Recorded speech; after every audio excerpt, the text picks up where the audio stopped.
Eu sou o Jorge Verlindo e este é Ler o Mundo, Crescer e Viver Melhor pela Leitura. Pergunta, como é que está a sua força de vontade esses dias? Ela está 100%? Você está conseguindo suportar situações difíceis, superar obstáculos, alcançar os seus objetivos? Ou ela está mais ralinha e você está tendo mais dificuldade para levantar da cama, começar o dia e realizar tarefas que você precisava? Se você está precisando rever a sua força de vontade, se ajeita na cadeira que esse episódio de hoje é para você. Força de vontade é um tema amplamente discutido na internet hoje, mesmo que de forma indireta. Ela é discutida pelos coaches quando eles estão tentando transferir alguma competência para a pessoa, falando de crenças limitantes e aquelas coisas para alcançar, né, superar desafios, alcançar objetivos. Ela é muito comentada pelo pessoal do estoicismo moderno, quando eles falam de resiliência e capacidade de adiar gratificação. E às vezes ela também é trazida em conversas pelos empreendedores quando eles estão tentando tributar a algo o sucesso deles. Mas o ponto é que a força de vontade, se você não prestar muito bem atenção na física dela, no porquê que ela existe, como é que você pode trabalhar ela pode ser uma faca de dois gumes e acabar te prejudicando ou frustrando. Eu fui procurar em algumas referências como a força de vontade é conceituada, né? Por exemplo, vou deixar um link aí da Associação de Psicólogos Americanos, que trabalha a força de vontade como a habilidade de resistir a impulsos e tentações de curto prazo em prol de objetivos de longo prazo. E também, por exemplo, se você for no dicionário, você vai ver alguma coisa parecida, como, por exemplo, o controle exercido para você reter os seus impulsos ou realizar tarefas. E controle é uma palavra-chave aqui. Se você já assistiu alguns episódios meus sobre atenção plena, você vai ver que eu tenho um olhar crítico sobre controle. Por quê? Porque às vezes o nosso excesso de controle pode ser prejudicial, ele pode ser danoso aos nossos sonhos, ao nosso bem-estar, às nossas relações. Só que algum controle é importante, porque você vai estar pilotando a sua nave da sua vida e é essencial que você seja capaz de fazer isso com eficácia, com saúde, valorizando as relações, evitando danos a si e aos outros, e isso vai envolver algum grau de controle. E aqui a gente chega no seguinte ponto: por que a força de vontade existe? Né? Para que a gente tem força de vontade? Minha tese: se a gente for assumir que é natural a gente querer expandir as nossas formas de ser e estar no mundo, por exemplo, se satisfazer com nossos afazeres, nossas relações, nossas habilidades, com os nossos traços de personalidade, e se a gente pensar que quando a gente não está fazendo isso tem algum mal-estar, a gente se sente mal, eventualmente se sente insatisfeito, é normal a gente pensar que a força de vontade é um veículo natural do ser humano para conquistar essas coisas. Por quê? Porque ela te ajuda a agir de maneira consistente no tempo e espaço, a entrar em estados específicos, né, de agir, que vai te gerar algum resultado que você está em busca. Se você concordou com o que eu falei acima, uma pergunta natural pode ser: tá bom, como é que eu treino a minha força de vontade? Antes de eu te responder isso, eu vou te dar uma segunda perspectiva. Se você não está treinando a sua força de vontade, provavelmente tem alguém treinando ela por você e ganhando dinheiro com isso. Isso já foi tema de outras conversas quando eu falei de economia da atenção, mas aí é fundamental a gente ter isso em mente na hora que a gente vai tratar da nossa força de vontade. Agora vamos falar um pouco sobre como treiná-la, né? Como fortalecê-la. Eu costumo pensar em força de vontade assim como eu penso na força física e em atributos físicos, como, por exemplo, tocar um instrumento, ficar bom em algum esporte, né? Ganhar massa muscular, treinar o corpo, condicionar o corpo. Tudo isso requer frequência e requer consistência. E requer também paciência, porque você vai incrementando gradualmente, né, a sua capacidade até um ponto em que você está satisfeito com ela. E esse é um primeiro passo para a gente começar a fortalecer a nossa. Como eu falei agora aqui de fortalecimento de força de vontade, eu vou te dar um exemplo claro sobre isso, um exemplo pessoal. Né? Esse ano eu terminei de escrever um livro e ele está para ser publicado, vou falar sobre isso em breve. E ele, para mim, é ilustrativo do quanto eu tive que empregar força de vontade e treinar a minha para conseguir não só concluir o livro, como passar por todas as etapas de revisão, leitura crítica, editoração, até que ele ficasse bom o suficiente, até que ele ficasse em condições de eu compartilhar ele com você e a gente desfrutar de alguma coisa que a gente se orgulhasse. Te falei um pouco do meu livro, eu vou te falar agora o que eu fiz durante esse período para treinar a minha força de vontade, deixar ela disponível e com qualidade para a hora que eu precisasse. Vou trazer alguns pontos aqui. Esses pontos, alguns deles são baseados em leituras minhas. E um disclaimer importante é o seguinte: algumas dessas leituras, quando eu estava discutindo com outras pessoas, essas pessoas vão lá e refutam a leitura. Falam, mas isso aí já foi refutado por tal cientista. O meu ponto aqui não é trazer uma teoria infalível. O meu ponto é trazer elementos que eu fui descobrindo e que foram úteis para mim, que eu testei no mundo real e funcionou, porque pode ser útil para você, e aí você testa no mundo real. Se for bom para você, você retém ele. Vamos lá, vamos para o primeiro ponto. O primeiro ponto chama esgotamento do ego. O que essa teoria de esgotamento do ego diz? Vou deixar links aí para você ler a respeito. Ela diz que a nossa força de vontade ela é perecível, ela expira depois de um tempo. Então, se você gastar muita força de vontade num dia ou num período, você não vai ter ela logo depois. Por exemplo, suponha que você teve muitas tarefas complicadas na manhã e agora, pela tarde, você tem que, sei lá, ir no cartório e resolver um monte de outras coisas. No final do dia, você não vai dar tanta conta de, por exemplo, cozinhar um jantar para alguém querido. Entendeu? Por quê? Porque você foi gastando sua força de vontade e chegou num ponto onde você não tinha mais força de vontade.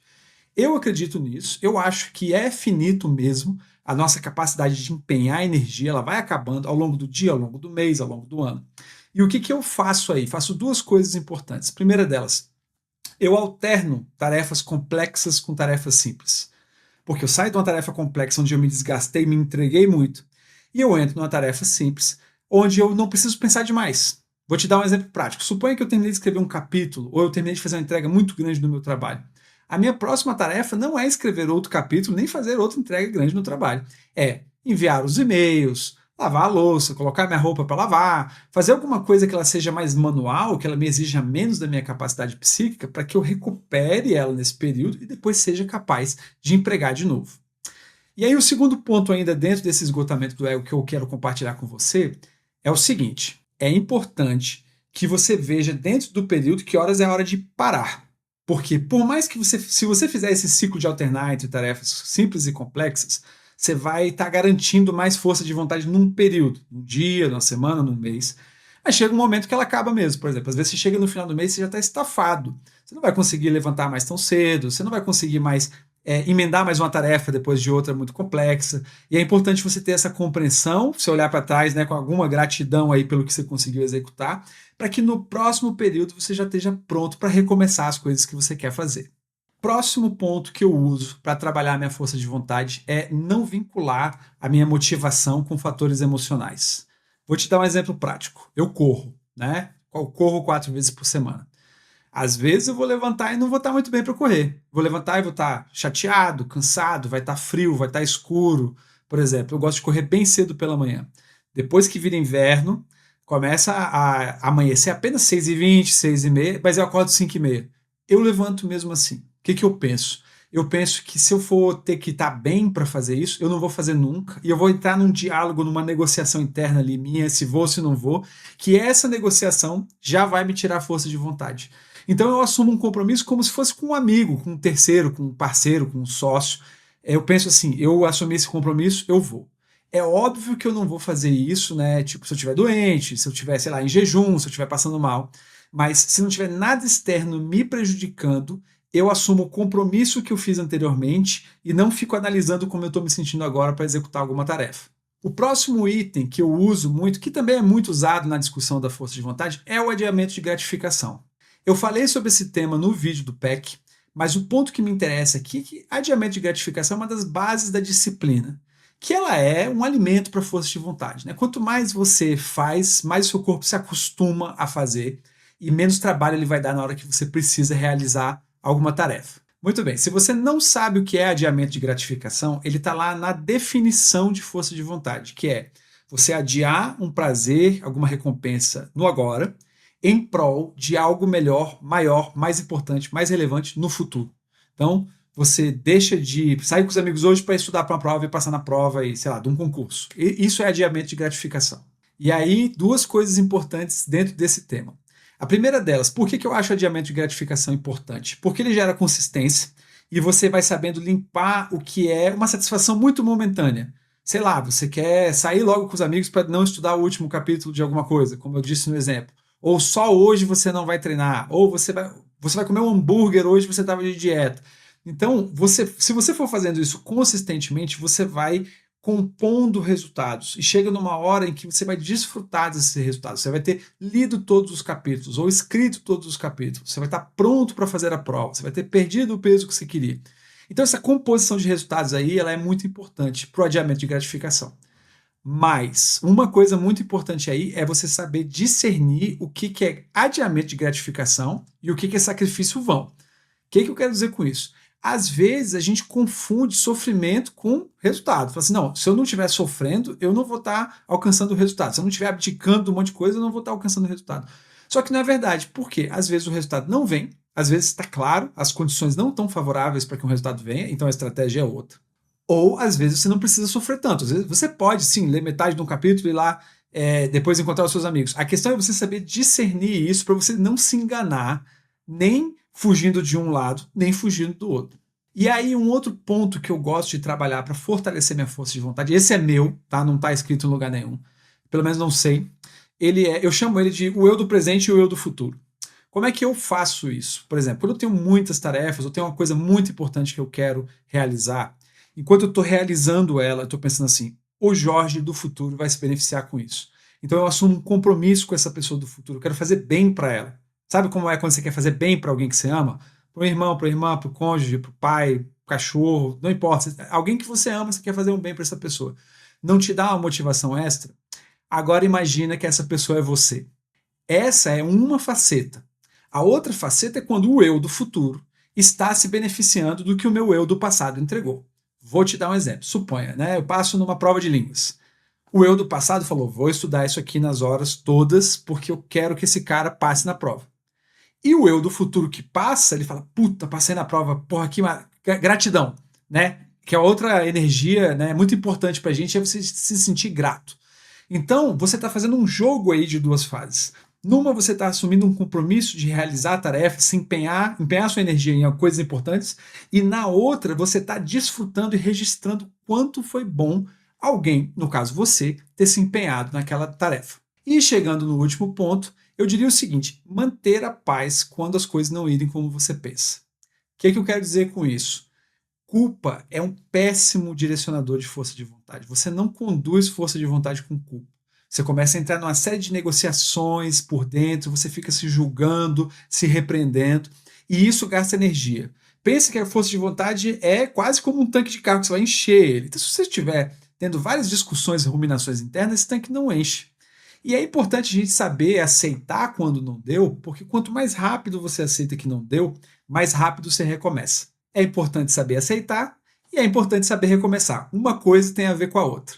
Muito bem. Se a gente for resumir essa conversa de hoje, só para a gente relembrar, são 3 pontos importantes aí.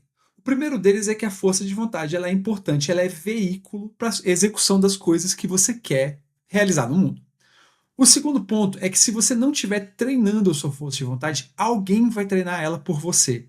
E que a força de vontade ela tem mais ou menos as características de uma aptidão física, né? De uma capacidade física que você desenvolve. E o terceiro é que tem formas de treinar e tem formas de cuidar da sua força de vontade para que ela esteja sempre poderosa, te servindo, conectada com os seus desejos, que eu acho que no final das contas é o que todo mundo quer. E com isso a gente chega no fim dessa exploração, né, da anatomia da força de vontade, alguns temas relacionados a cuidar, fazer manutenção, desenvolver força de vontade. Vou deixar algumas leituras aqui embaixo caso você queira se aprofundar nisso. E você, o que você achou? Esse tema tem a ver com algo que você está vivendo ou que você precisa que alguém entenda melhor? Conta aqui para mim nos comentários. E se você curtiu essa conversa, não esquece de deixar o seu like e se inscrever no canal ou enviar ele para alguém que você acha que vai se beneficiar desse assunto. Esses pequenos gestos são muito importantes para eu continuar trazendo o melhor das minhas leituras para você. Muito obrigado e nos vemos no próximo vídeo.